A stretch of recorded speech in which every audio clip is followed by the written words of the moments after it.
Mi hermano gemelo Hugo vino a visitarme al centro psiquiátrico, con la cara cubierta de moretones y el espíritu completamente destrozado. Cuando me di cuenta de que el esposo de mi sobrina Camila no solo abusaba de ella, sino también de mi propio hermano, supe que tenía que actuar. Así que decidí cambiar de lugar con él y enseñarles a ese monstruo, Darío, y a su familia una lección que nunca olvidarían. Me llamo Héctor.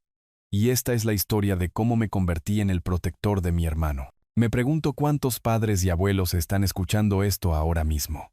Escriban su ciudad en los comentarios. Quiero ver hasta dónde ha viajado esta noche esta historia sobre proteger a la familia. Hugo y yo somos gemelos idénticos, tan parecidos como dos gotas de agua, pero nuestros destinos resultaron tan diferentes como una tormenta y un lago en calma, como un lobo y un cordero. La gente decía que yo no estaba bien, que estaba loco. El médico dijo que tenía un trastorno de control de impulsos. Yo lo describo como sentir demasiado.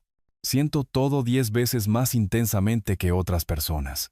Mi alegría puede hacer que mi pecho explote, y mi ira. Eso es lo que me trajo aquí. En el momento en que Hugo cruzó esa puerta, supe que algo andaba mal. Su ojo izquierdo estaba tan hinchado que estaba cerrado, morado y negro. Cortes recientes cubrían sus nudillos. Protegía su lado derecho. Costillas rotas. Dios mío. Hugo, ¿qué pasó? Intentó sonreír. Deberías ver cómo quedó el otro tipo, bromeó. Pero se le quebró la voz. Yo había estado encerrado en el hospital estatal durante 10 años. Cuando tenía 17 años, mandé a 3 tipos al hospital por acorralar a Hugo. El juez me llamó un peligro para la sociedad. Tal vez tenía razón. Es el esposo de Camila, dijo Hugo, desplomándose en la silla. Darío. Golpea a Camila todos los días. Ahora ha empezado con la pequeña Anita también. Ella solo tiene 3 años. La silla crujió bajo mi agarre. La dulce Anita, una bebé que solo había visto en fotos. Cuando intenté detenerlo ayer, él y su familia me atacaron. Su madre, Berta, y su hermana, Beatriz, me sujetaron mientras él usaba su cinturón. Ese fuego familiar ardió en mi pecho, pero esta vez no era salvaje. Esta vez estaba enfocado. Caminé hacia la ventana con barrotes. 10 años haciendo flexiones en estas barras, leyendo cada libro, aprendiendo a controlar la tormenta dentro de mí. Los médicos pensaban que me estaban rehabilitando. Me estaban forjando en algo más letal. Hugo, mírame, mírame de verdad. Él levantó la cabeza, como si se mirara en un espejo. La misma cara, las mismas cicatrices, el mismo remolino en el pelo. La única diferencia era que yo me había vuelto más fuerte mientras que a él lo habían golpeado hasta el cansancio. Somos idénticos. Nadie podría distinguirnos. La comprensión amaneció en su ojo bueno. Héctor, no, no puedes. Esa gente son animales. Sonreí fríamente. Hermano, he estado viviendo con animales durante 10 años. La diferencia es que estos están encerrados y aquellos andan libres. Le agarré los hombros. Tú te quedarás aquí donde es seguro. Yo voy a salir para encargarme de Darío. Voy a proteger a Camila y a Anita como debería haberlo hecho todo este tiempo. Por primera vez, el rostro de Hugo mostró esperanza. En una hora, habíamos cambiado de ropa, identificaciones y vidas. 20 minutos después, salí por las puertas del hospital como Hugo, vistiendo su ropa gastada que olía a miedo y derrota. El guardia de seguridad apenas miró los papeles de alta. El viaje en autobús hacia el otro lado de la ciudad tomó 45 minutos a través de vecindarios que empeoraban progresivamente. Aceras agrietadas, ventanas tapiadas, hierba muerta.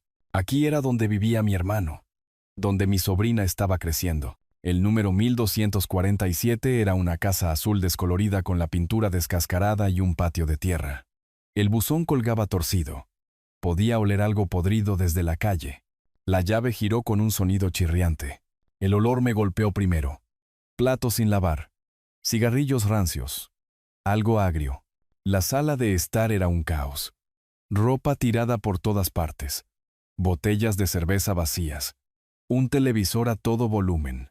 Desde la cocina llegaban sonidos silenciosos. Alguien tratando de no hacer ruido. Entonces la vi. Anita estaba sentada en el rincón detrás de una cesta de ropa sucia, casi invisible. Llevaba un vestido rosa manchado que le quedaba demasiado grande para su pequeño cuerpo. Su cabello oscuro colgaba enredado alrededor de una cara que debería haber estado brillante de travesura. En cambio, sus ojos tenían el cansancio de alguien mucho mayor. Ella levantó la vista y se apretó más contra el rincón. «Abuelo», susurró. Mi corazón se rompió. Esta pequeña niña tenía miedo de su propio abuelo. «Hola, cariño», dije suavemente, agachándome. «¿Papá?», llamó una voz nerviosa desde la cocina. «¿Eres tú?». Camila apareció en la puerta. Apenas reconocí a mi sobrina. La mujer vibrante que recordaba era ahora un fantasma. Dolorosamente delgada, ojeras bajo los ojos, vistiendo mangas largas a pesar del calor del verano. Sostenía un paño de cocina, como un escudo. «Oh», dijo con alivio. «Solo eres tú, papá». Pero incluso ese alivio estaba teñido de miedo. Se movía como alguien que espera ser golpeado. Hombros encorvados, pasos cuidadosos. Cuando se agachó para recoger un juguete, hizo una mueca y protegió su lado izquierdo. «¿Cómo estuvo tu cita?», preguntó, sin mirarme a los ojos. La casa contaba su historia.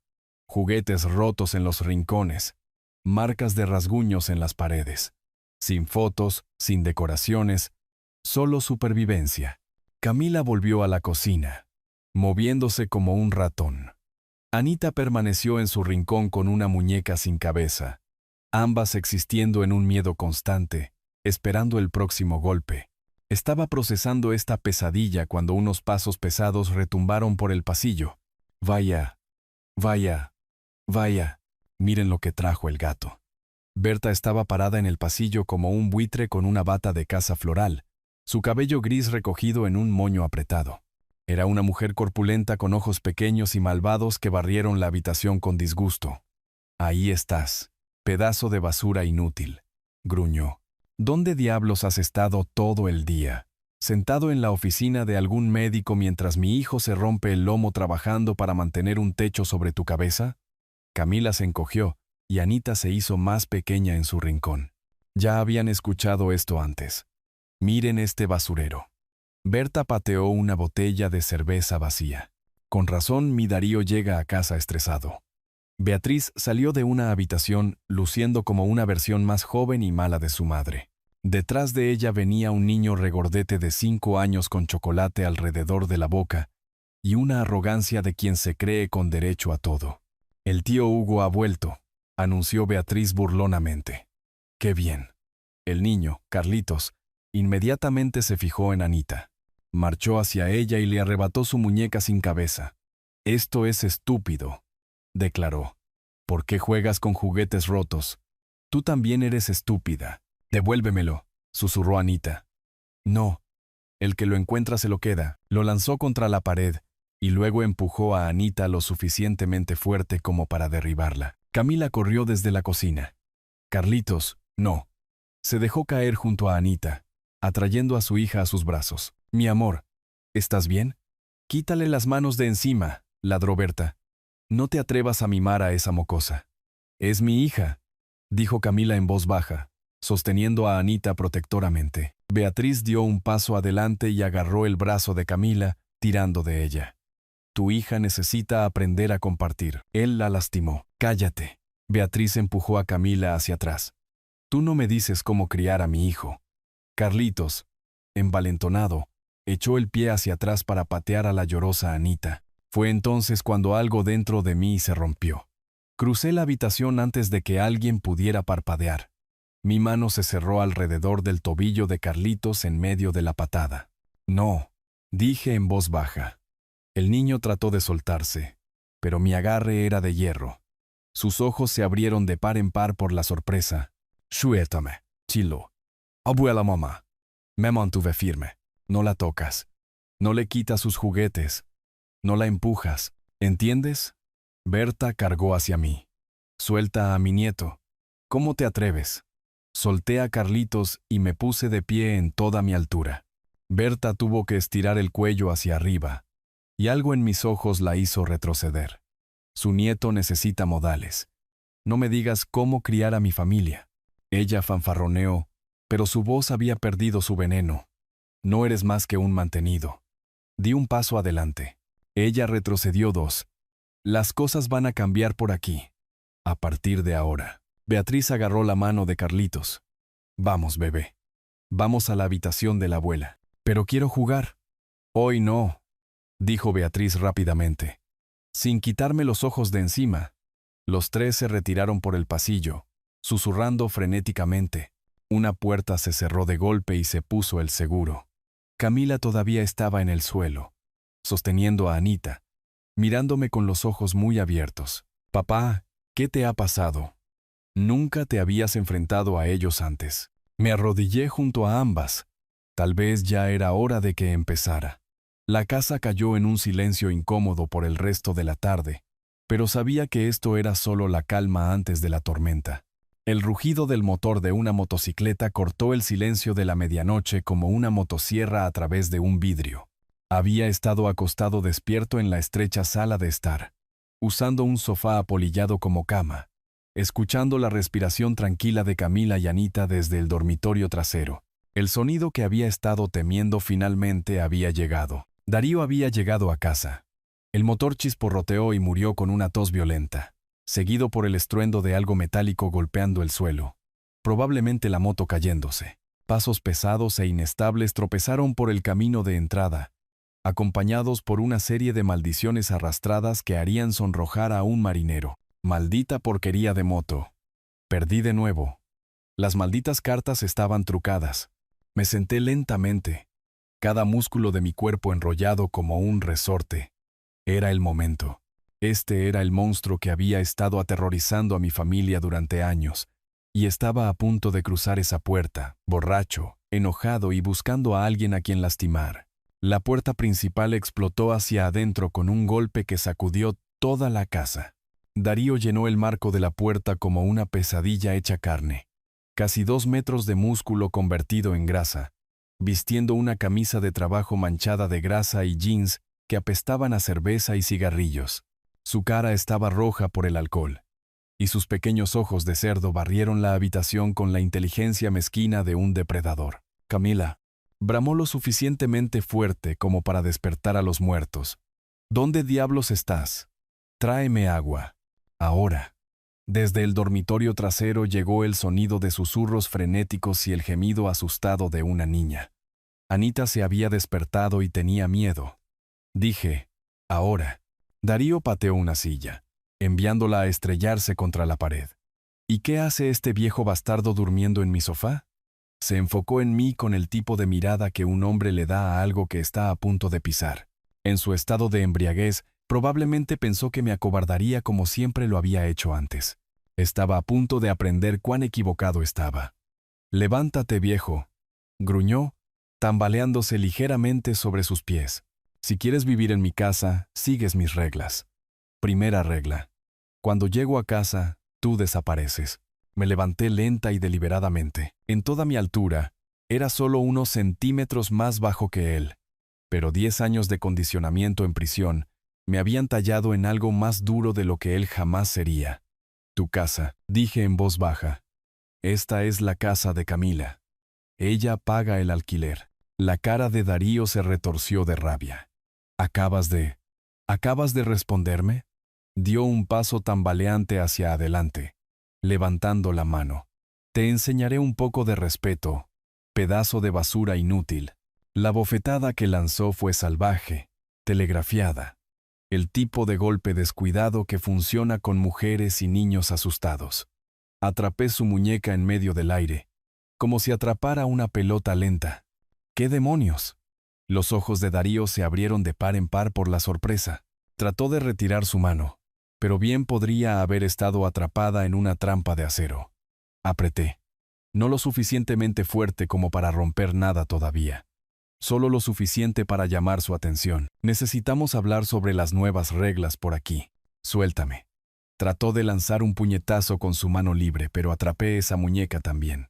Ahora lo tenía completamente indefenso, con ambos brazos atrapados, balanceándose sobre sus pies como un espantapájaros en una tormenta de viento. Regla número 1. dije aplicando presión a su muñeca derecha. Ya no golpeas a Camila. Crack. El sonido de su muñeca rompiéndose fue agudo y limpio, como romper una rama seca. El grito de Darío podría haber roto las ventanas. Regla número 2. Continué como si nada hubiera pasado. No tocas a Anita. Jamás. Antes de que pudiera gritar de nuevo, le clavé el puño en el plexo solar con precisión quirúrgica. Todo el aire salió de sus pulmones en un soplido, y sus ojos se pusieron en blanco. Solté su muñeca y se desplomó en el suelo como un saco de cemento húmedo. Desde el pasillo llegó el sonido de puertas cerrándose y susurros frenéticos, pero Berta y Beatriz estaban demasiado asustadas para venir a investigar. Temprano a la mañana siguiente, 2 oficiales de policía estaban en el porche delantero. Las luces rojas y azules de sus patrullas proyectaban sombras en el vecindario. El sargento mayor sostenía una libreta mientras su compañero más joven mantenía su mano cerca de su arma. ¿Es usted Hugo?, preguntó el sargento. Sí, señor. Soy el oficial Méndez. Este es el detective Castillo. Recibimos una denuncia sobre una agresión. ¿Podemos pasar? Me hice a un lado. Camila salió del dormitorio agarrando su bata con Anita asomándose detrás de sus piernas. Darío estaba sentado desplomado en una silla de la cocina, con su muñeca derecha envuelta en una férula improvisada. Su rostro estaba pálido y sudoroso. Ahí está. Darío señaló con su mano buena. Ese viejo loco me atacó.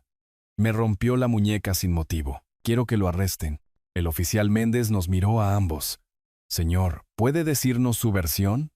Llegué a casa del trabajo y él simplemente se volvió loco. Darío gimió. Empezó a agarrarme, torciéndome el brazo. Creo que está teniendo un colapso mental. El detective Castillo examinó la muñeca de Darío. Esta es una lesión grave. Señor, ¿cuál es su versión? Metí la mano en el cajón de la cocina donde Camila guardaba los papeles importantes. Mi hermano lo había documentado todo. Oficiales, antes de ir más lejos, deberían ver esto. Extendí informes médicos sobre la mesa. Fotos de moretones, radiografías de costillas rotas. Notas del médico describiendo lesiones consistentes con violencia doméstica. Todas con fechas de más de 2 años. Todas con el nombre de Camila. Estos son los registros médicos de mi hija. Dije en voz baja, cada vez que él la ha golpeado. El oficial Méndez recogió una foto. La cara de Camila tan hinchada que sus ojos estaban casi cerrados. Dios santo. Y estos son mis registros médicos de ayer. Más fotos de violencia. Él hizo esto cuando intenté evitar que golpeara a mi nieta. El detective Castillo estudió las fechas. Señor, estos registros muestran un patrón que se remonta a años. Nos está diciendo que este anciano lo atacó aleatoriamente. La cara de Darío se puso roja. Esas son. Ella se cayó por las escaleras. Es torpe. Múltiples veces. Méndez levantó una ceja. Se rompió sus propias costillas cayendo por las escaleras. Miren mi muñeca, protestó Darío, después de que intentaste golpearlo. Dije con calma, delante de testigos, en su propia casa, donde has estado abusando de su hija durante años. Camila dio un paso adelante, su voz apenas un susurro. Oficiales, es verdad, todo lo que hay en esos archivos. Me golpea casi todos los días. Ayer golpeó a mi padre cuando intentó proteger a Anita. Los oficiales intercambiaron una mirada. Señor, dijo Méndez con frialdad, podríamos arrestarlo ahora mismo basándonos en esta evidencia. La única razón por la que no lo hacemos es porque sus víctimas aún no han presentado cargos. Pero mi muñeca se rompió cuando usted agredió a un anciano en su propia casa.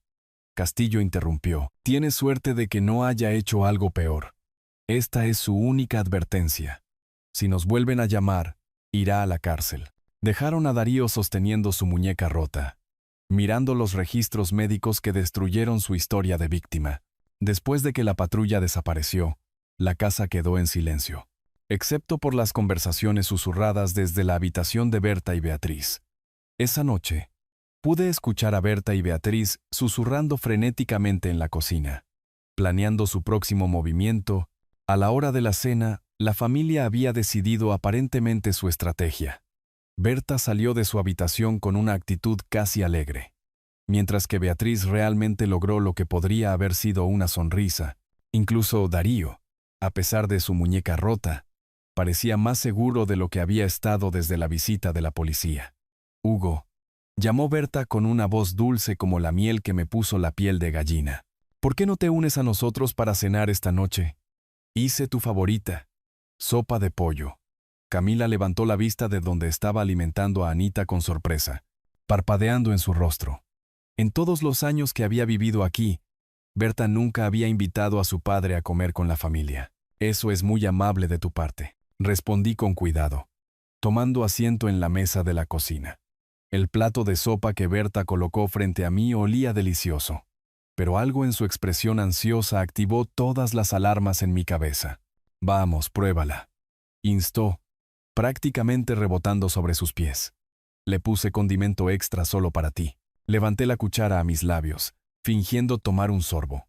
Luego, de repente, sacudí el codo como si me hubiera asustado por un sonido. El plato salió volando, la sopa salpicando por el suelo en un charco humeante. «Oh, no», exclamé, saltando. «Lo siento mucho, Berta. Qué torpe soy». Su rostro pasó por varias emociones en rápida sucesión. Decepción, ira, luego una comprensión forzada. «Oh, está bien. Estas cosas pasan», pero capté la mirada que pasó entre ella y Beatriz. Habían contado con que esa sopa funcionara. «Solo me haré un sándwich sencillo», dije, limpiando el desastre. «No te molestes en hacer otra tanda». El resto de la noche transcurrió en un silencio tenso. Alrededor de las 10, anuncié que estaba cansado y me acomodé en el sofá de la sala, cubriéndome con la fina manta. En minutos, estaba respirando profunda y uniformemente con toda la apariencia de un hombre profundamente dormido. Pero no estaba durmiendo. Cada sentido estaba agudizado, esperando. Alrededor de la medianoche, escuché el suave crujido de las tablas del suelo. Alguien se movía por la casa, tratando de ser silencioso. Los pasos se detuvieron fuera de la sala de estar. Luego se acercaron. A través de los párpados apenas abiertos, vi la silueta de Darío contra la tenue luz del pasillo. A pesar de su muñeca lesionada, llevaba un rollo de cuerda en su mano buena. Su rostro estaba decidido y sombrío, mientras se acercaba al sofá. Se movía lenta y cuidadosamente, tratando de no despertar a su víctima prevista. Cuando estuvo lo suficientemente cerca, extendió la mano para agarrar mi hombro. Fue entonces cuando ataqué. Mi mano salió disparada y se cerró alrededor de su garganta antes de que pudiera hacer un sonido. Sus ojos se abrieron de par en par por la sorpresa y el terror mientras yo me sentaba, mi agarre cortando su suministro de aire. «¿Vas a algún lado?», susurré. Trató de luchar, pero 10 años de condicionamiento en prisión me habían dado una fuerza que él no podía igualar, especialmente con un brazo inútil. En segundos, estaba inconsciente. Me tomó menos de 5 minutos arrastrarlo al dormitorio y asegurarlo al marco de la cama con su propia cuerda. Lo amordacé con una funda de almohada para mantenerlo callado. Luego di un paso atrás para admirar mi trabajo. Ahora venía la parte complicada. Me deslicé por la puerta trasera del dormitorio que daba al pequeño patio. Luego me arrastré hacia el lado de la casa donde estaba ubicada la habitación de Berta y Beatriz. Tomando una respiración profunda, comencé a golpear la pared y a gritar a todo pulmón. «Ayuda, Berta, Beatriz. Me está golpeando. Ayúdenme, por favor». Añadí algunos gemidos convincentes y el sonido de muebles siendo derribados para vender realmente la actuación. «Se ha vuelto loco. Me va a matar. Ayuda». En segundos, escuché pasos corriendo hacia el dormitorio. Berta irrumpió primero por la puerta del dormitorio, empuñando un rodillo de madera como un arma, su rostro retorcido con una alegría salvaje. Justo detrás de ella venía Beatriz empuñando el mango de metal de un trapeador con el entusiasmo de alguien que había estado esperando años por este momento. «¿Dónde está?», siseó Berta entrecerrando los ojos en la habitación oscura. «¿Dónde está ese viejo bastardo?». El dormitorio estaba completamente a oscuras excepto por una fina franja de luz del pasillo. En la cama, podían distinguir la silueta de una figura atada y luchando. Sonidos ahogados provenientes de detrás de lo que parecía ser una mordaza. Allí, Beatriz señaló con su arma improvisada. Está tratando de soltarse. Lo que no podían ver en la oscuridad era a mí agazapado en el rincón con la cámara de mi teléfono grabando todo. Lo que tampoco podían ver era que la persona atada a la cama no era yo en absoluto. Esto es por romperle la muñeca a Darío. Berta levantó el rodillo sobre su cabeza y lo bajó con fuerza sobre las costillas de la figura. El grito ahogado que siguió debería haberlas hecho detenerse, pero estaban demasiado atrapadas en su sed de sangre para notar que sonaba mal. Y esto es por avergonzar a nuestra familia. Beatriz balanceó el mango del trapeador como un bate de béisbol conectando con lo que ella pensaba que era mi hombro. Pero en realidad era el brazo ya lesionado de Darío. Más gritos ahogados, más lucha desesperada contra las cuerdas. Golpéalo más fuerte, jadeó Berta, bajando el rodillo una y otra vez. Hazle pagar por pensar que podía enfrentarse a nosotras. Beatriz estaba en un frenesí ahora, lloviendo golpes sobre la figura indefensa. ¿Crees que eres tan rudo ahora, viejo? No eres tan rudo cuando no puedes defenderte. La paliza continuó por lo que parecieron horas, pero probablemente fueron solo 2 o 3 minutos. Ambas mujeres respiraban con dificultad. El sudor corría por sus rostros mientras se turnaban para golpear a su víctima con todo lo que tenían. Finalmente, Berta dio un paso atrás, limpiándose la frente con el dorso de la mano. Creo que ha aprendido la lección. ¿Deberíamos desatarlo?, preguntó Beatriz, todavía agarrando su arma. Aún no. Déjalo pensar en lo que pasa cuando se cruza con la familia. Fue entonces cuando me levanté y encendí el interruptor de la luz. El brillo repentino hizo que ambas mujeres entrecerraran los ojos y se los protegieran. Cuando su visión se aclaró, se encontraron mirando una escena que perseguiría sus pesadillas para siempre. Darío yacía atado a la cama. Su rostro era una máscara de sangre y moretones. Su muñeca rota doblada en un ángulo imposible. Sus ojos estaban muy abiertos por el dolor y el terror sobre la mordaza, y su pecho subía y bajaba en respiraciones rápidas y superficiales. El rodillo de Berta cayó al suelo con estrépito. La boca de Beatriz se abrió en una perfecta O de horror. «Sorpresa», dije con calma, sosteniendo mi teléfono con la cámara aún grabando. «Saluden a la evidencia». «Dios mío», susurró Berta, mirando a su hijo inconsciente. «Dios mío, ¿qué hemos hecho?» «Lo que han hecho», corregí, «es cometer agresión agravada con armas, en cámara, con audio claro de ustedes admitiendo que fue venganza». Beatriz temblaba tanto que apenas podía mantenerse en pie. «Nosotras», pensamos. «Tú dijiste». «Dije que Darío me estaba golpeando. Ustedes asumieron que yo era el que estaba atado». Esa suposición les acaba de costar a ambas unos 10 años de prisión. Berta cayó de rodillas junto a la cama, alcanzando a Darío con manos temblorosas. «Bebé, lo siento mucho. No sabía. No quise. No lo toques», espeté. «Ya han hecho suficiente daño». Sostuve el teléfono de nuevo, asegurándome de que pudieran ver la luz roja de grabación. «Esto es lo que va a pasar. Voy a llamar al 911. Ambas van a ir a la cárcel. Y este video se va a asegurar de que se queden allí por mucho tiempo». Ambas mujeres lloraban ahora. La realidad de lo que habían hecho finalmente se hundía en ellas. En minutos, estaba al teléfono con el 911 reportando una agresión grave. El aullido de las sirenas cortó el aire de la noche como una sinfonía de justicia.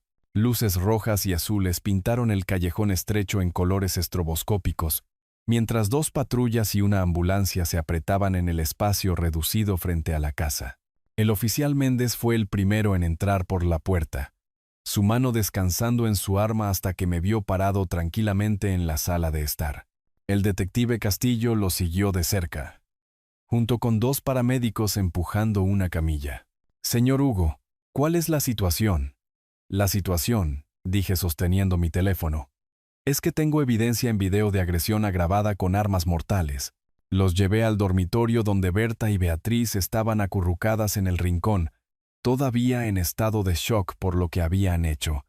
Darío yacía inconsciente en la cama, su respiración superficial y dificultosa.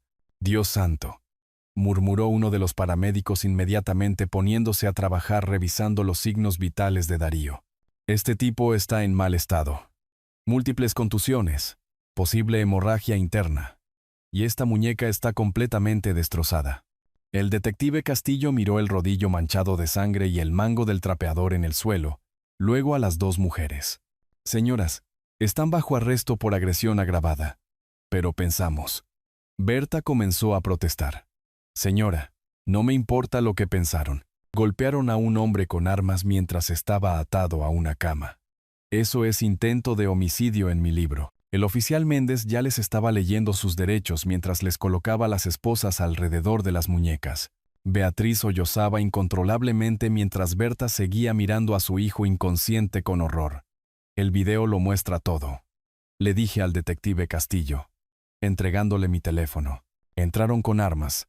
Admitieron que era venganza y lo golpearon durante varios minutos mientras estaba indefenso. Castillo miró las imágenes, su expresión oscureciéndose con cada segundo que pasaba. Esta es una de las evidencias más claras de agresión que he visto. Estas mujeres se van a ir por un largo tiempo. Los paramédicos cargaron a Darío en la camilla, trabajando frenéticamente para estabilizarlo. Necesitamos llevarlo al Hospital General de inmediato. Tiene al menos 3 costillas rotas y me preocupa la hemorragia interna. Mientras lo sacaban, Berta gritó desesperadamente. Darío, bebé, lo siento. No sabía que eras tú. Ahórrese eso para el juez, dijo el oficial Méndez, guiándola hacia la patrulla. En 1 hora, la casa estaba vacía excepto por mí, Camila, Anita y un niño de 5 años muy confundido. Carlitos estaba parado en medio de la sala, mirando las manchas de sangre y los muebles volcados, tratando de procesar lo que le había pasado a su mundo. Su abuela y su madre se habían ido. Su tío estaba en el hospital, y el anciano al que había estado intimidando estaba repentinamente a cargo. ¿Dónde está mi mamá?, preguntó con una voz pequeña. ¿Tu mamá y tu abuela hicieron algo muy malo?, expliqué, agachándome a su nivel. Lastimaron a alguien, así que la policía tuvo que llevárselas. Su labio inferior comenzó a temblar. A pesar de todo su comportamiento malcriado, seguía siendo solo un niño asustado cuyo mundo acababa de colapsar. ¿Estoy en problemas yo también?, susurró. Eso depende, dije seriamente. ¿Recuerdas cómo trataste a Anita?, asintió, luciendo avergonzado. ¿Y recuerdas lo que te dije sobre cómo se supone que deben comportarse los caballeros? Otro asentimiento. Bueno, Carlitos, esta es la cuestión. Tu mamá y tu abuela se irán por un tiempo. Eso significa que te quedarás con nosotros. Y en esta casa, tenemos reglas. Me levanté y caminé hacia donde Anita se asomaba detrás de las piernas de Camila. Anita, dije formalmente, por la presente te nombro reina de esta casa. Y Carlitos, me volví hacia el niño. Ahora eres Sir Carlitos, jurado a proteger a la reina Anita y asegurarte de que esté feliz y segura. Los ojos de Carlitos se abrieron. A pesar de todo, la idea de ser un caballero claramente le atraía. ¿Qué hace un caballero?, preguntó. Un caballero comparte sus juguetes con la reina. Un caballero nunca empuja ni golpea a la reina. Un caballero se asegura de que la reina obtenga la mejor comida y la silla más cómoda. ¿Puedes hacer eso, Sir Carlitos?, miró a Anita, quien lo observaba con cautelosa esperanza en sus ojos. Sí, dijo en voz baja, puedo hacer eso. 7 días después de la agresión, Darío cojeó por la puerta principal con el brazo en cabestrillo y las costillas envueltas en vendajes. Detrás de él arrastraban los pies Berta y Beatriz, ambas luciendo como si hubieran envejecido 10 años durante su semana en la cárcel del condado. Sus monos naranjas habían sido reemplazados por ropa arrugada, pero la mirada de derrota en sus ojos permanecía. Vaya, vaya, dije desde mi asiento en la mesa de la cocina donde había estado ayudando a Anita con un libro para colorear. La pandilla está toda aquí. Darío apenas podía mirarme. Su madre lo había golpeado tan severamente que había necesitado cirugía para reparar la hemorragia interna. La ironía no se nos escapó a ninguno de nosotros. Estamos de vuelta, murmuró, evitando el contacto visual. Los cargos fueron retirados cuando me negué a testificar. Qué generoso de tu parte, respondí, pero necesitamos hablar sobre el nuevo arreglo. Me levanté y caminé hacia la encimera de la cocina donde había preparado una carpeta llena de documentos. Ya que están todos de vuelta, es hora de ajustar cuentas. Los ojos de Berta se entrecerraron. ¿Qué tipo de cuentas? Bueno, veamos. Abrí la carpeta. 7 años de Camila pagando el alquiler de esta casa mientras ustedes vivían de gratis. 7 años de facturas médicas por el abuso de su hijo. 7 años de terapia de trauma que mi nieta va a necesitar. Dolor y sufrimiento. Angustia emocional. Deslicé un papel sobre la mesa. $400,000. Eso es lo que le deben a esta familia. La mandíbula de Darío cayó. ¿400,000? ¿Estás loco? No tenemos esa cantidad de dinero. Entonces lo conseguirán. Liquiden sus activos, consigan préstamos, vendan lo que sea que posean. No me importa cómo lo hagan, pero van a pagar. Beatriz se rió amargamente. ¿Y si no lo hacemos? Sostuve mi teléfono, mostrando el video que ya había sido copiado a múltiples cuentas en la nube. Entonces esto se vuelve viral en todas las plataformas de redes sociales. Sus caras, su nombre, su voz, admitiendo la agresión. Buena suerte encontrando trabajo o vivienda después de eso. La habitación quedó en silencio excepto por el sonido de los crayones de Anita sobre el papel. Hay una cosa más. Continué. Camila se divorcia de ti, Darío. Hoy, los papeles ya están presentados. Camila apareció desde el dormitorio vestida con ropa limpia y llevando una pequeña maleta. Por primera vez en años, se paró derecha. Sus hombros hacia atrás. Su cabeza en alto. Me llevo a Anita y me mudo con mi padre, anunció. ¿El verdadero? ¿Qué quieres decir con el verdadero?, preguntó Berta con sospecha. Fue entonces cuando la puerta principal se abrió una vez más y Hugo entró. Mi hermano gemelo lucía más saludable de lo que había estado en años. Su cara más llena, sus ojos brillantes y claros. Hola a todos, dijo con una sonrisa. Los médicos dicen que he tenido una recuperación notable. Es increíble lo que una semana de paz y tranquilidad puede hacer por la salud mental de un hombre. La familia miró a Hugo, luego a mí, luego de vuelta a él tratando de procesar lo que estaban viendo. Verán, expliqué, mientras ustedes estaban ocupados destruyéndose unos a otros, mi hermano estaba recibiendo la ayuda que necesitaba, y yo estaba obteniendo la justicia que mi familia merecía. Hugo caminó y puso su brazo alrededor de Camila. Vamos, hija. Vámonos a casa. Mientras nos preparábamos para salir, me volví hacia las 3 personas rotas sentadas en esa mesa de cocina. Saben, durante 7 años, hicieron de la vida de mi familia un infierno porque pensaron que podían, porque pensaron que éramos débiles, porque pensaron que nadie se enfrentaría a ustedes. Levanté a Anita, quien envolvió sus brazos alrededor de mi cuello con confianza. Pero esto es lo que nunca entendieron sobre la familia. Cuando lastiman a uno de nosotros, nos lastiman a todos. Y cuando amenazan a nuestros niños, despiertan algo en nosotros que realmente no quieren conocer. Miré a cada uno de ellos a los ojos. A veces las personas que creen que son débiles solo están esperando el momento adecuado para mostrarles cuán fuertes son realmente. Salimos de esa casa y nunca miramos atrás. Camila obtuvo su divorcio. Obtuvimos nuestro dinero. Y Anita tuvo la infancia que merecía. Pero lo más importante, nos recuperamos los unos a los otros, porque al final del día, la familia no se trata solo de sangre. Se trata de quién está dispuesto a luchar por ti cuando el mundo se oscurece. Se trata de quién cambiará de lugar contigo cuando ya no puedas luchar más. Se trata de un amor que es más fuerte que el miedo y un coraje que es más profundo que la ira. Mirando hacia atrás en esta historia real, me doy cuenta de que me convertí en alguien que nunca pensé que sería. 10 años en ese hospital no me rompieron. Me forjaron en un arma. Pero aquí está la cuestión. No se conviertan en mí. No dejen que la ira los consuma hasta que la violencia se convierta en su único idioma. Pasé una década aprendiendo a controlar mi rabia.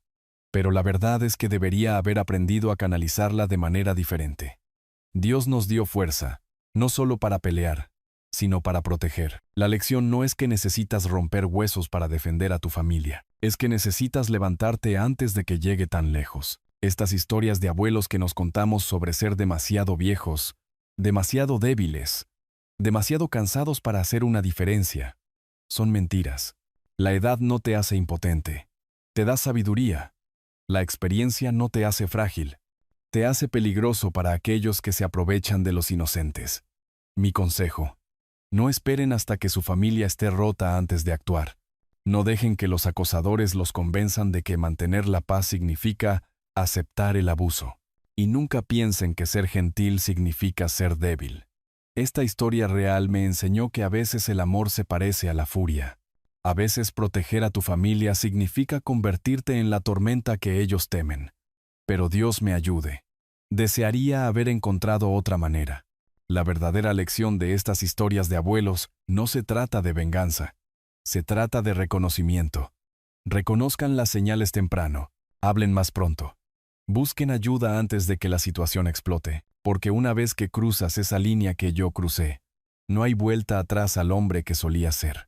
Cada familia tiene a alguien como Hugo, alguien gentil que necesita protección. Y cada familia necesita a alguien dispuesto a ser el escudo. Solo traten de ser un escudo más inteligente de lo que yo fui. Esta historia real nos cambió a todos. Rezo para que la suya tenga un final más suave. Si esta historia les hizo pensar en los protectores de su propia familia, por favor compártanla con alguien que necesite escucharla. Escriban un comentario abajo sobre alguna vez que alguien los defendió. Y no olviden suscribirse para más historias de la vida real que importan. A veces las historias de abuelos más poderosas son las que nos recuerdan de qué somos realmente capaces cuando el amor está en juego. Se está haciendo viejo, más olvidadizo. Nos preocupa su capacidad para mantener una propiedad tan grande. Mi hijo Sebastián le dijo a la gente de bienes raíces, sin saber que yo estaba escuchando. En la gran cena familiar anual, demostré cuán aguda era realmente mi memoria, y destruí sus vidas con un sobre. Antes de contarles qué había en ese sobre, escriban su ubicación en los comentarios. Si creen que la traición familiar es el peor tipo de traición. Nunca pensé que mis propios hijos conspirarían para robar mi hogar y enviarme a morir a un asilo. Pero aquí estamos. Mi nombre es Don Roberto, y pasé 40 años construyendo puentes. Entiendo los puntos de tensión de los cimientos, cómo las pequeñas grietas se convierten en fallas catastróficas. Lo que pasé por alto fueron las fracturas que se formaban en mi propia familia. Esta mansión victoriana ha albergado a nuestra familia desde 1897. Cuando Marta murió hace 8 años, me convertí en su único guardián, decidido a mantener viva su memoria a través de la tradición. Cada año, para la gran cena familiar, abría estas puertas como ella lo hacía, dando la bienvenida a nuestros 3 hijos a casa. Sebastián, Gabriel y Valeria llenaban estas habitaciones con risas, igual que en los viejos tiempos. Durante años, funcionó. La casa respiraba de nuevo. La vajilla de Marta brillaba, sus recetas daban calidez a la cocina, y por momentos preciosos, el dolor se levantaba como la niebla de la mañana. Pero los cimientos se mueven, lo que comienza como un asentamiento se convierte en algo más peligroso. Empecé a notar cosas que un ingeniero nota: distribuciones de carga, patrones de tensión cambiantes, llamadas telefónicas que se detenían cuando yo entraba en las habitaciones, conversaciones sobre valores de propiedad disfrazadas de interés casual. Ojos que medían las molduras del techo en lugar de admirarlas. Mis hijos dejaron de ver un hogar. Empezaron a ver activos. La casa que había albergado a 4 generaciones estaba siendo tasada por las mismas personas a las que había protegido. El puente que había construido entre el pasado y el futuro estaba soportando un tráfico que nunca pretendí. Este año se sintió diferente. Aunque no podía calcular exactamente por qué, tal vez fueron las llamadas telefónicas en voz baja de Sebastián, o cómo su esposa repentinamente fotografiaba habitaciones que había ignorado durante décadas. Tal vez fue la forma en que me miraban, no con los ojos de hijos viendo a su padre, sino con la fría evaluación de contratistas evaluando la vida útil restante de una estructura. Tengo 65 años, y he aprendido que las fallas más peligrosas ocurren lenta y visiblemente, hasta que un día todo se viene abajo. Debería haber hecho los cálculos sobre mi propia familia. Debería haber probado la capacidad de carga de la sangre y la lealtad. Pero todo estaba a punto de cambiar de maneras que nunca imaginé. A veces el puente que crees que es sólido se ha estado desmoronando silenciosamente bajo tus pies, y no te das cuenta hasta que ya estás cayendo. Durante 8 años los recibí con los brazos abiertos, nunca sospechando que veían mi generosidad como debilidad. El deterioro fue sistemático, profesional. 2015, Gabriel trajo flores para la tumba de Marta. 2016, trajo una cinta métrica. Vi mi comedor convertirse en la sala de guerra de Sebastián. Papeles esparcidos como planes de batalla, llamadas telefónicas a medianoche. Mis alfombras persas desgastadas por sus paseos de un lado a otro. Solo necesito respaldo, murmuraba, mirando la moldura del techo como si tuviera su salvación. Su esposa empezó a fotografiar todo. Para los recuerdos, afirmaba, pero sus ojos calculaban metros cuadrados, no sentimientos. Valeria perfeccionó el arte de la impotencia estratégica. Sonrisas dulces durante la cena, dolores de cabeza misteriosos durante la limpieza. Simplemente no soy buena en ese tipo de cosas, susurraba desapareciendo escaleras arriba mientras yo limpiaba las huellas de sus hijos del piano de Marta. 4 días se convirtieron en 5. 5 se convirtieron en una semana. Mis facturas de supermercado se triplicaron. Dormían hasta el mediodía. Exigían café fresco. Esperaban 3 comidas preparadas a tiempo. Me convertí en el empleado doméstico en mi propia casa. Las preguntas empezaron siendo bastante inocentes. Papá, ¿no es esta casa demasiado grande? ¿Has pensado en mudarte a algo más pequeño? ¿Qué pasa cuando no puedas manejar el mantenimiento?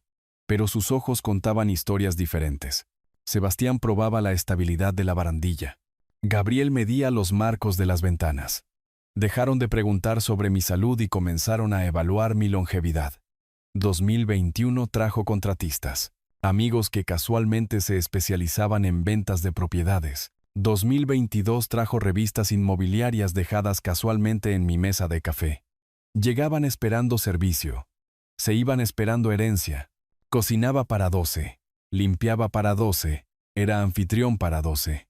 Me trataban como al cuidador de su futura propiedad. El punto de quiebre llegó la Navidad pasada, cuando encontré a la esposa de Sebastián en el dormitorio de Marta revisando los joyeros.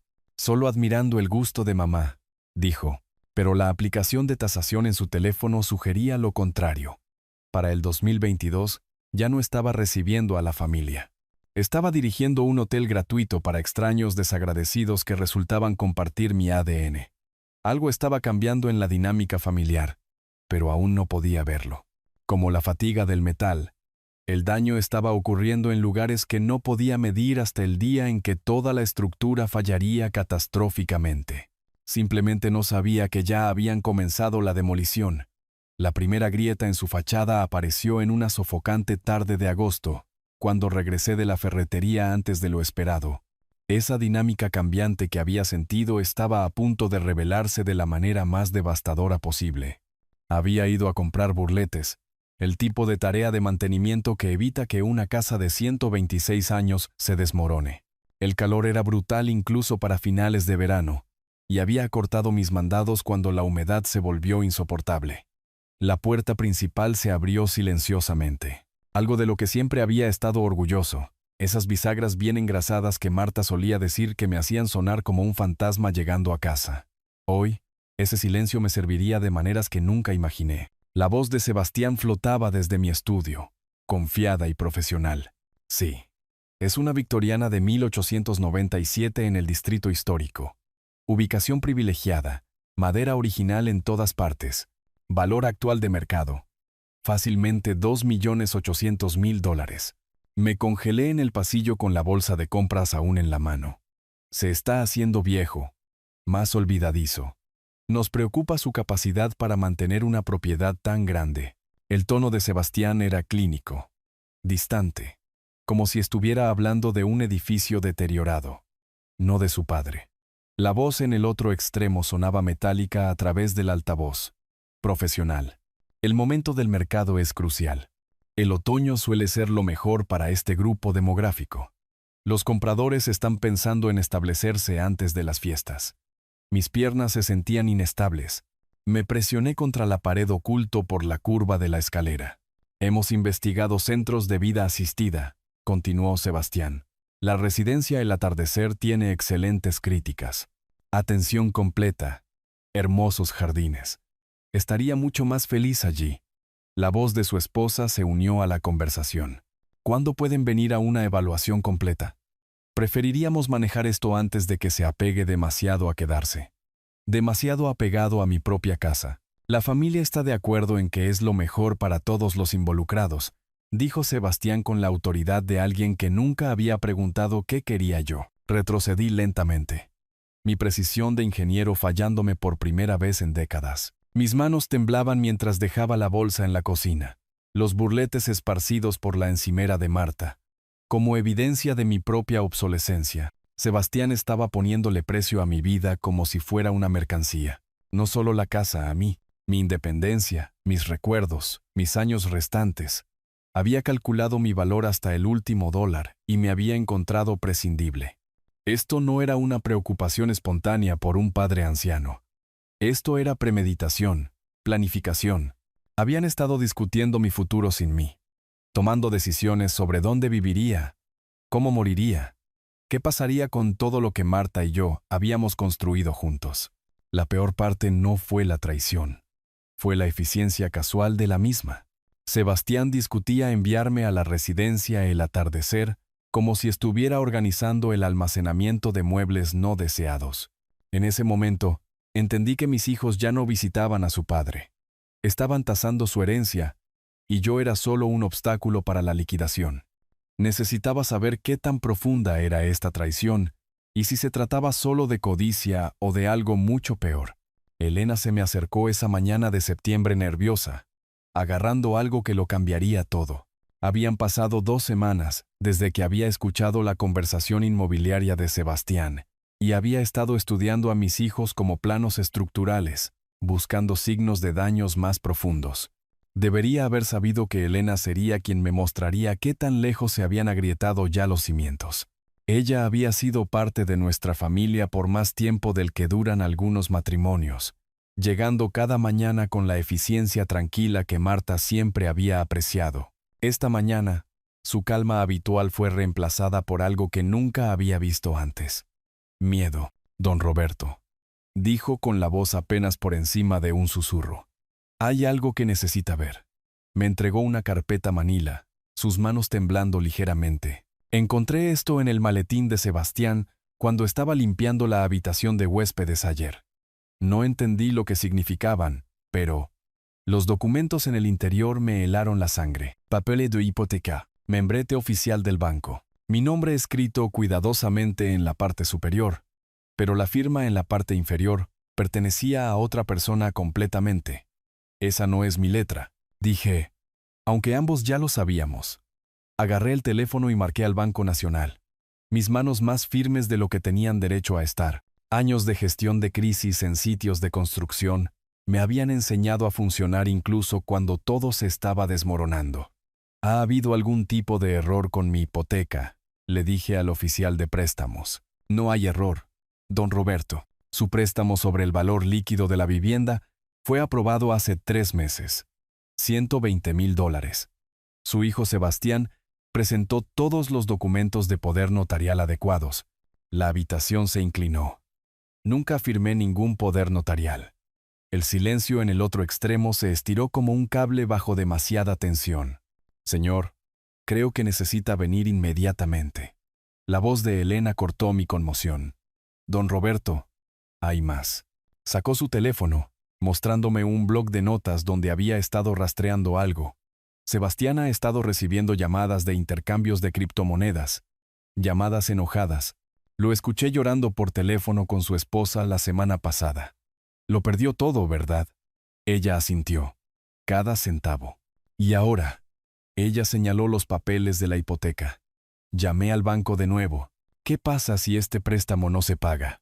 Si el pago no se recibe dentro de 60 días, comenzaremos los procedimientos de ejecución hipotecaria. Lo siento, don Roberto, pero el papeleo parece estar en orden desde nuestro lado. 60 días. Sebastián había puesto mi casa, la casa de Marta, 4 generaciones de historia familiar, en riesgo por la especulación con criptomonedas. Había falsificado mi firma, fabricado documentos legales y apostado dinero que nunca fue suyo para empezar. Elena se sentó en silencio mientras yo procesaba la magnitud de lo que mi hijo había hecho. No solo planeaba robar mi casa, ya la había robado. La escritura aún podría tener mi nombre, pero el banco era el dueño ahora, gracias al fraude de Sebastián. ¿Qué tipo de hombre le roba a su propio padre? Le pregunté a la habitación vacía. El tipo desesperado, respondió Elena suavemente. Pero don Roberto, los hombres desesperados hacen cosas desesperadas. Si está dispuesto a falsificar su firma, no necesitaba terminar. Si Sebastián cometía fraude hipotecario, ¿de qué más era capaz?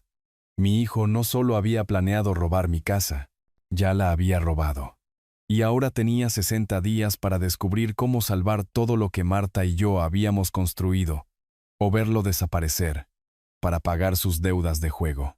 Necesitaba tiempo para procesar esta devastadora traición, pero el tiempo era lo único que la codicia de Sebastián me había robado también. Mientras buscaba los papeles originales de la hipoteca, encontré algo que me dejó sin aliento. Procesar la devastadora traición de Sebastián había consumido mis días, pero necesitaba esos documentos de propiedad originales para probar el fraude hipotecario. El escritorio antiguo de Marta, el que había heredado de su abuela, parecía el lugar lógico para comenzar.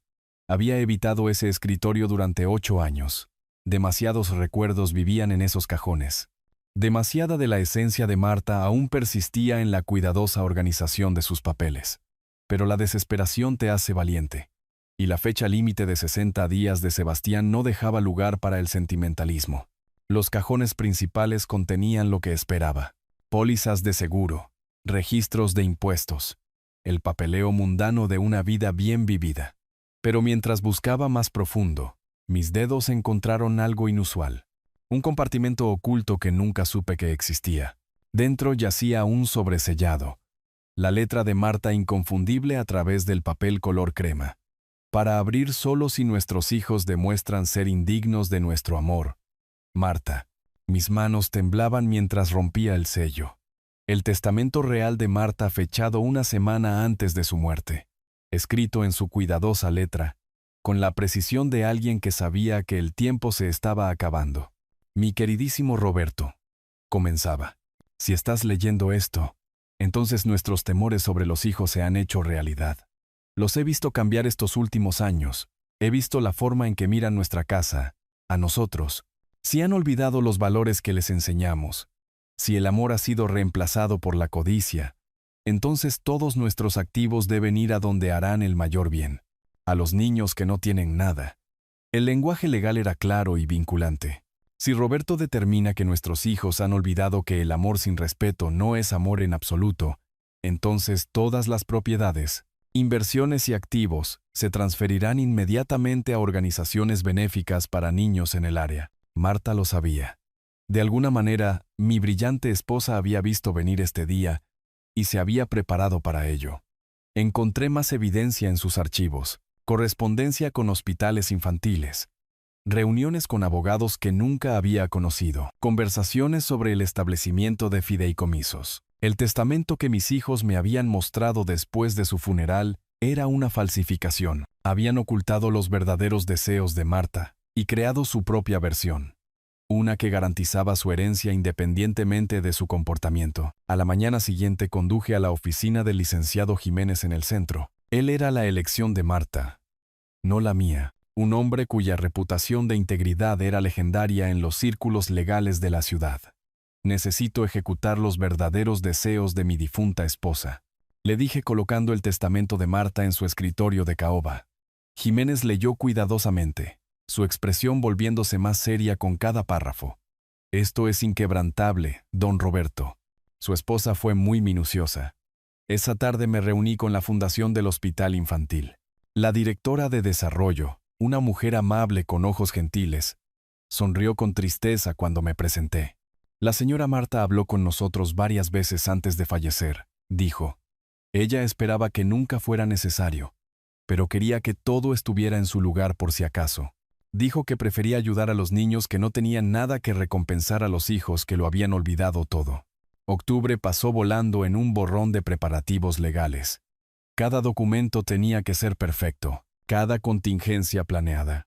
Marta me había dado el arma perfecta contra la codicia de mis hijos, pero tenía que empuñarla con cuidado.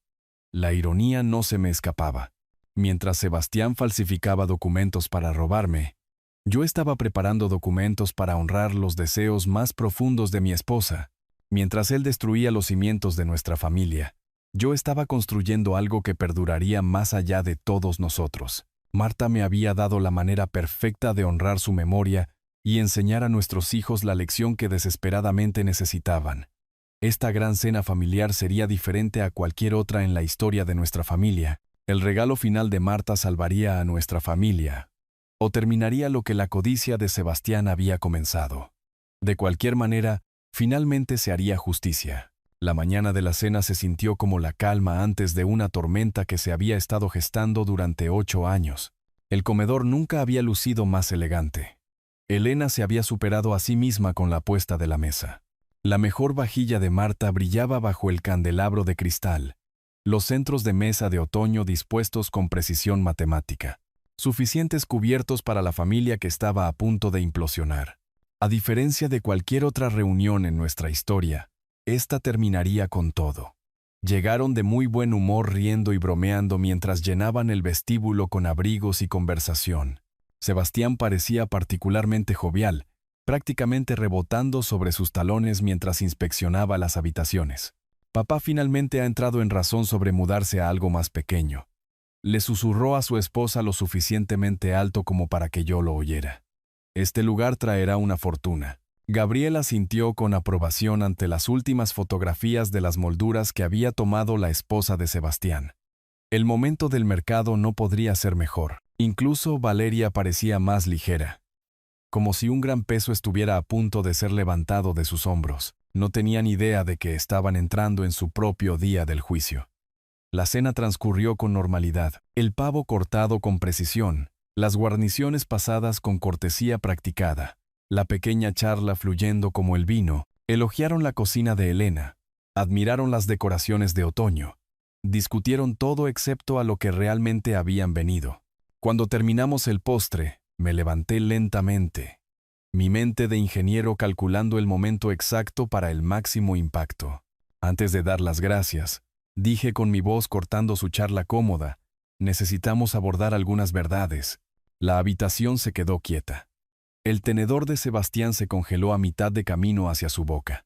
Le he pedido a mi abogado que nos acompañe como testigo de lo que sucede a continuación.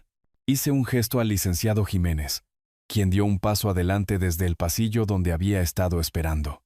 La cara de Sebastián se quedó sin color. «Papá, ¿qué está pasando?» «Sebastián», dije colocando los documentos de la hipoteca sobre la mesa como evidencia en un juicio.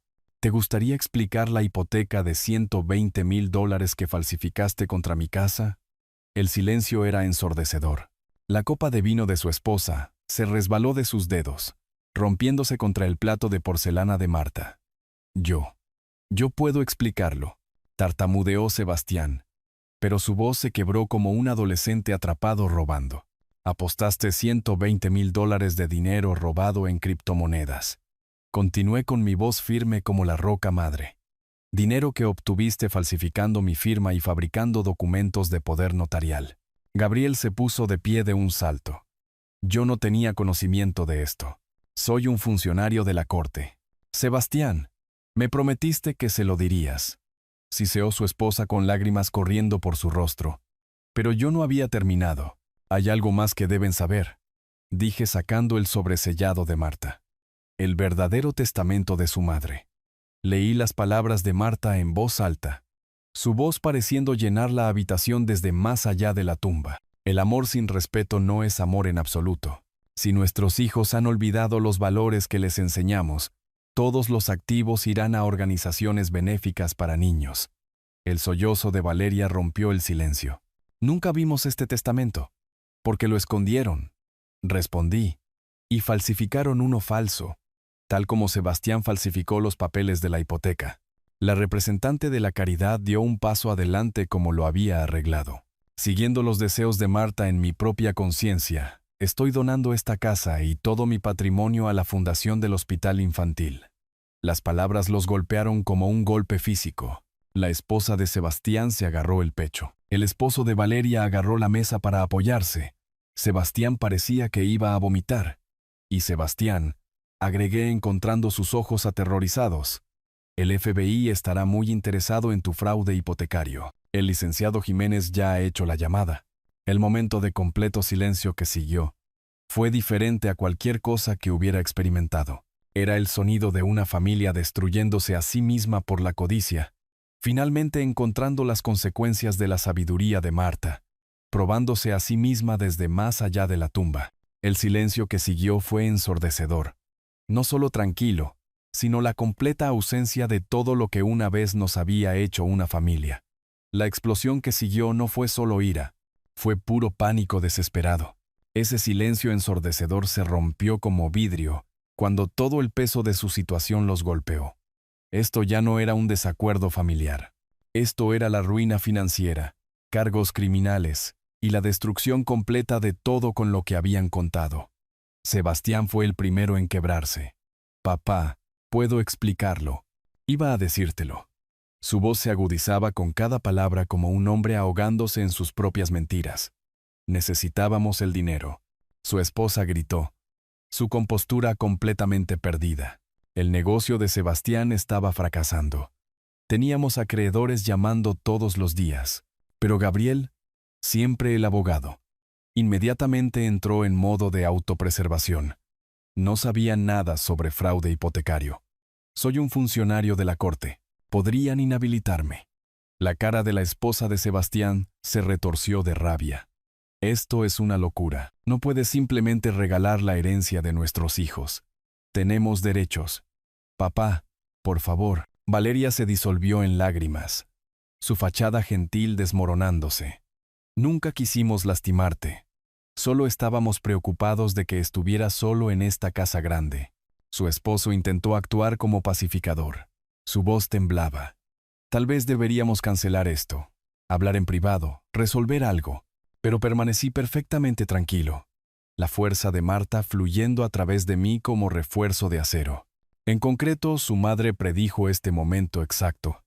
Dije sacando más de la carta de Marta. Ella escribió, cuando se enfrenten a su codicia, culparán a todos menos a sí mismos. Reclamarán ser víctimas mientras victimizan a otros. Exigirán derechos que nunca ganaron y amor que nunca dieron. La precisión de las predicciones de Marta fue devastadora. Cada palabra que había escrito se estaba desarrollando exactamente como lo había previsto. Su desesperación escaló como un edificio bajo demasiada tensión. «Impugnaremos esto», gritó Gabriel, su compostura profesional destrozada. «No eres mentalmente competente. Ningún tribunal mantendrá esto. Estás destruyendo a la familia por dinero», acusó Sebastián, la ironía completamente perdida en él. «¿Qué pasa con los nietos?», suplicó Valeria, intentando una última manipulación. «Son inocentes. Los estás castigando por nuestros errores». Me levanté lentamente, mi mente de ingeniero calculando el momento exacto para mis palabras finales. ¿Querían mi casa con tanta fuerza?, dije con mi voz llevando la autoridad de 4 décadas construyendo cosas que perduran.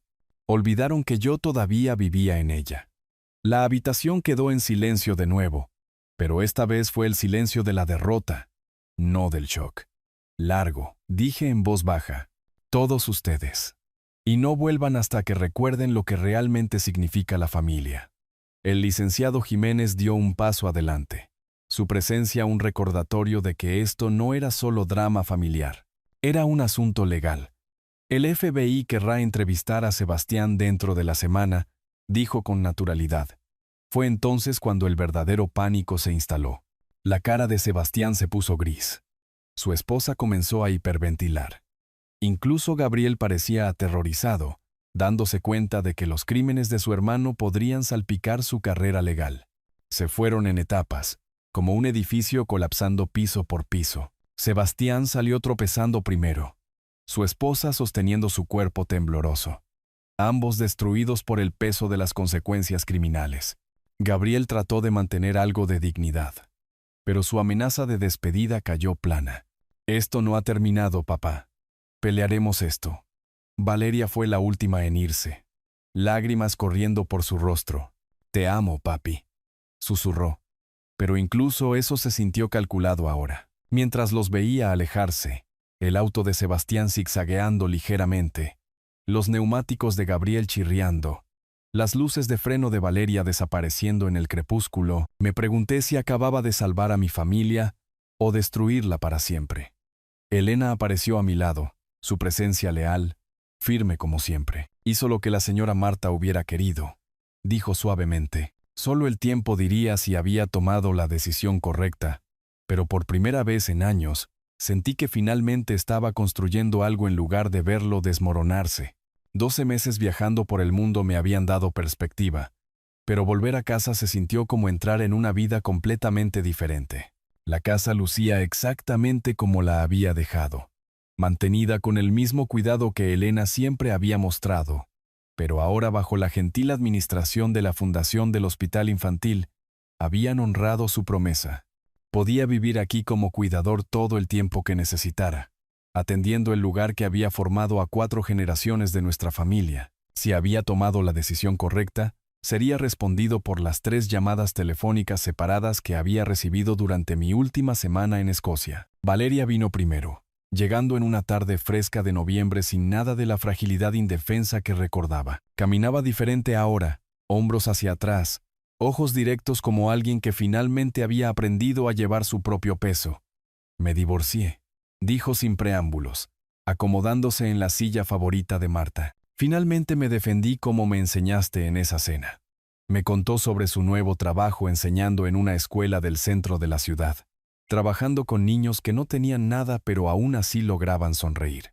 Trabajar con niños que no tienen nada me enseñó lo que realmente importa. La carta de mamá tenía razón sobre todos nosotros. Gabriel llegó al día siguiente luciendo más viejo pero de alguna manera más sólido.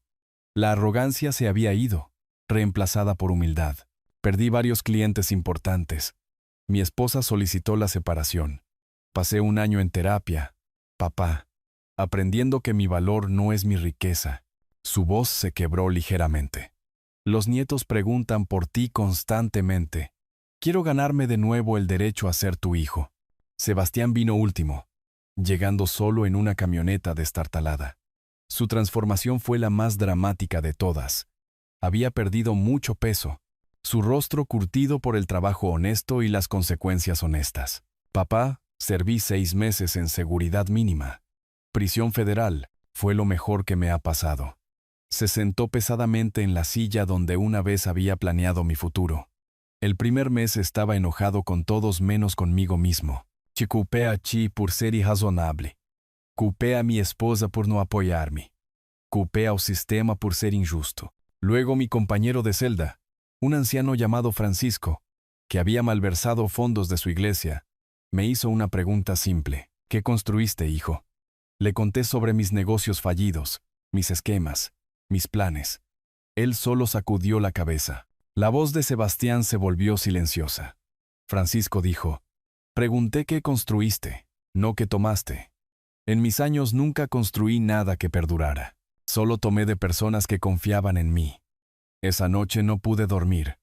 Comencé a leer en prisión, no libros de negocios o esquemas para hacerse rico, sino libros sobre carácter, sobre integridad. Te escribí cartas que nunca envié disculpándome por cosas que ni siquiera me di cuenta de que había hecho mal.